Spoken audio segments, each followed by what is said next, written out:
Long ago, in the quiet village of Amuke, there stood a shrine deep in the heart of a sacred forest.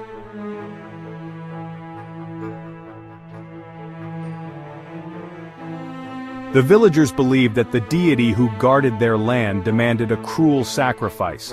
Every firstborn daughter must be killed and offered to the god on the night of her birth. They believed this sacrifice kept the soil fertile, the rivers full, and the hunters safe.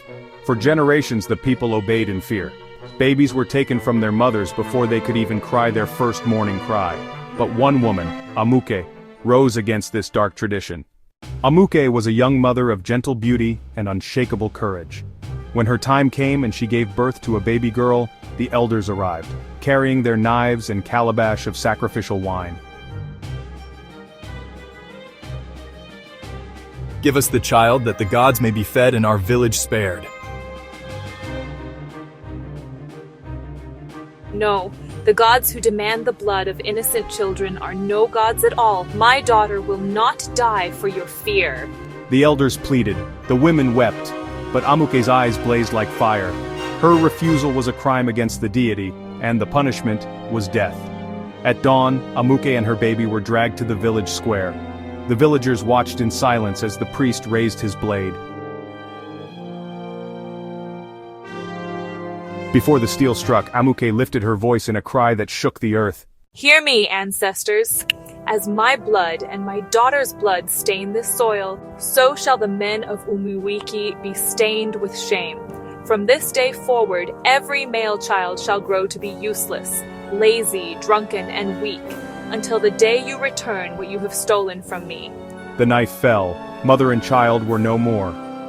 Years passed. Civilization came to neighboring lands, schools, roads, and trade. But in Umweke, the men grew weaker with every generation. The curse lived in their bones. While men in other villages built farms, opened businesses, and traveled to distant cities, the men of Umweke spent their days drinking palm wine, gambling, and gossiping under the udala trees. Women worked the farms, raised the children, and kept the households alive.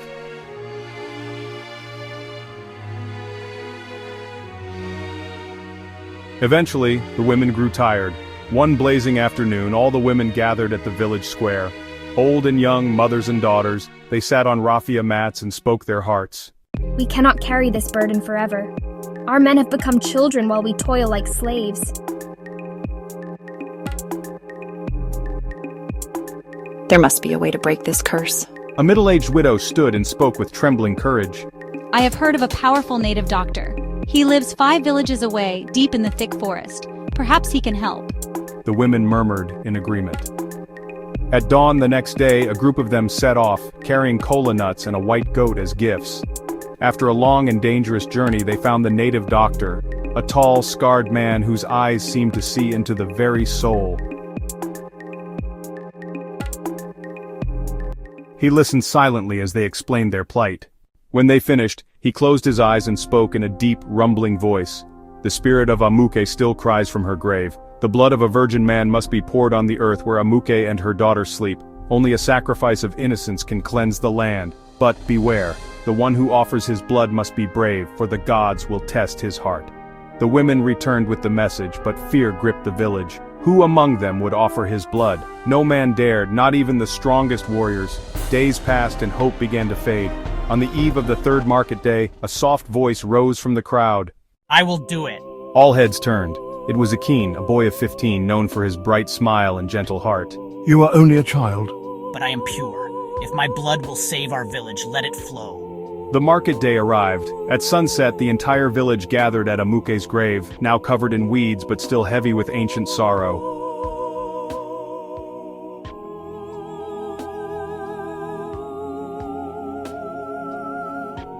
The women sang songs of forgiveness, praising Amuke and her unborn daughter, begging them to release the men from their shame. The native doctor stepped forward, holding a sharp blade. Akin, are you ready? The boy nodded. His hand was placed over the earth. The blade slit his palm and his blood dripped onto the soil. At once, a heavy wind roared through the square. The sky darkened as thunder cracked across the heavens. Palm trees bent low as if bowing to the spirits. The people fell to their knees in terror. Do not fear, they have heard your cries. Rain began to pour, heavy cleansing rain that washed over the grave, the people, and the village itself. When the storm cleared, the native doctor lifted his staff and declared, "The curse is broken. Amuke has forgiven you." From that day forward, change swept through Umweka. The men awoke with new strength. They cleared farmlands, started trading and built schools. Some traveled to distant cities, bringing wealth and honor back home.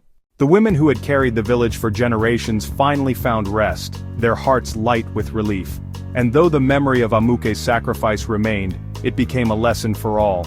Never again would Umweke allow fear and cruelty to rule their hearts.